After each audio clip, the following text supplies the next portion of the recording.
Hello again, I'm the Sauceress for saucerecipes.tv, and right now I'm going to make another variation on bechamel sauce, which is parsley sauce.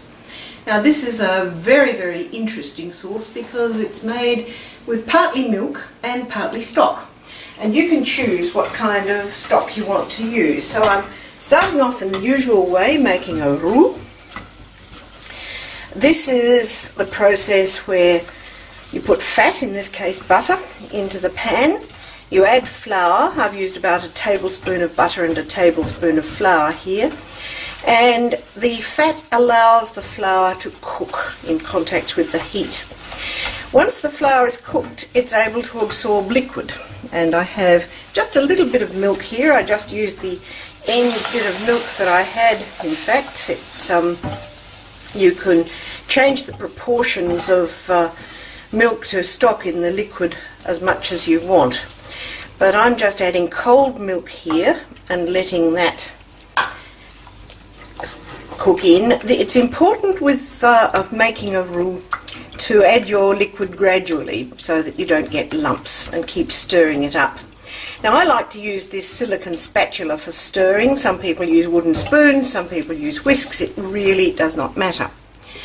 Now I've chosen to use chicken stock for this, and I'm showing you this because I want to make it clear that stock is not a bouillon cube or a powdered stock concentrate. Those things tend to be full of salt, full of MSG as often as not, and really they just don't cut it in terms of flavour. So try and get yourself something like this, which is a packaged stock. Or if you have a gourmet deli nearby that makes stock, and you can buy some of that, that's very good. You can make your own, of course, and that's probably the best of all. I'm cooking this out of my pantry, so I'm just using the packaged stock. And as you see, I'm adding this slowly so that the sauce, the flour, the roux is able to absorb the liquid properly at each step. I'm probably going to use nearly all of this little packet, and it's not going to take long to mix, so we'll just stay here while I do that. I said you could use any stock. I'm using chicken stock here, but you could use a fish stock if you're going to serve this with fish. You could use, in fact probably the best thing of all is if you are boiling a ham or corned beef, corned silverside, something of that sort, you can use some of the cooking liquid that you cooked the meat in, and that adds a wonderful flavour to this sauce, and it's a perfect accompaniment, of course, for the meat that you got the cooking juices from. So whatever you add, it's up to you. Now this is a kind of cross between a classic bechamel sauce and what is known as a velouté sauce, which is what I'm going to be showing you in the next series. This is a parsley sauce, and it's not as rich, obviously, with the milky products as a straight bechamel. So there's my sauce incorporated into the roux, and there's no lumps in there. Now here's my chopped parsley, and I'm just going to add that now and stir that in,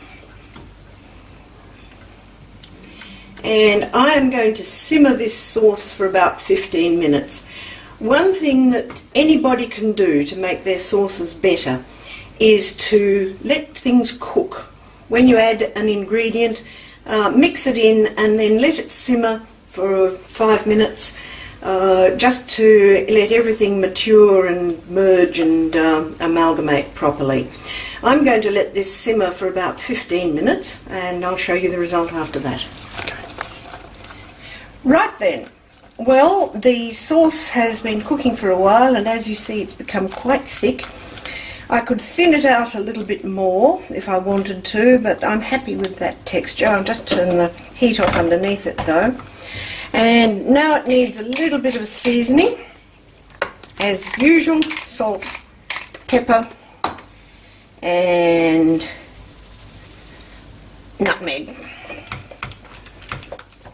And that is a lovely, lovely parsley sauce that you can serve with your fish or your steamed potatoes or your ham, or indeed a pork chop, something like that.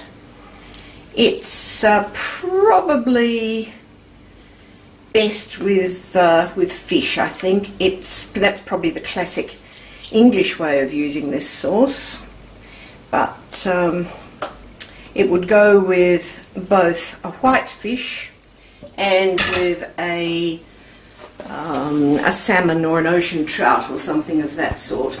So I do hope you try this lovely parsley sauce. It's quite unusual, it's quite beautiful, it's very, very pretty on your plate, and you can do wonderful things plating it because of its nice green speckles in the white liquid. So I hope you enjoy it, and I'm the Sauceress from saucerecipes.tv, and I'll see you next time.